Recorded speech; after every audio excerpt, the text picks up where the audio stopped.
আজকে আমি মাইক্রোসফট ওয়ার্ডের একটা অসাধারণ ট্রিক্স আপনাদেরকে শিখাবো। সেটা হচ্ছে অনেক সময় আমাদের আইকন প্রয়োজন হয়। ধরেন একটা ছেলে সাইকেল চালাচ্ছে, এরকম একটা আইকন বা পিকচার কিন্তু আমাদের প্রয়োজন হতে পারে কাজের প্রয়োজনে। সো সেটা ইন্টারনেট থেকে খুঁজে বের করে ডাউনলোড করে আবার আপনি মাইক্রোসফট ওয়ার্ডে নিয়ে আসবেন। এটা কিন্তু অনেক সময় সাপেক্ষে ব্যাপার।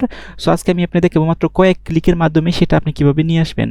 সো সেটা নিয়ে আসার জন্য আমি এখানে একটা মাইক্রোসফট ওয়ার্ড ফাইল ক্রিয়েট করি।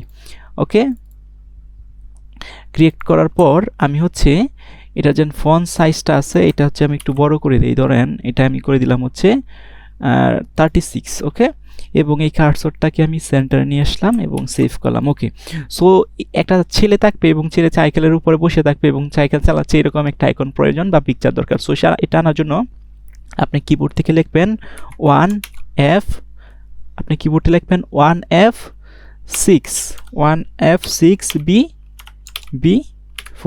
দেখেন এই কোডটা কিন্তু আপনার মনে রাখতে হবে 1F6B4 লেখার পর আপনি কিবোর্ড থেকে আপনার যে অল্টার আছে অল্টার এবং হচ্ছে এক্স, এটাকে ক্লিক করে ধরতে হবে। অল্টারে ক্লিক করে ধরে আপনি এক্সে ক্লিক করবেন। দেখেন এই যে আইকনটা কিন্তু চলে আসছে।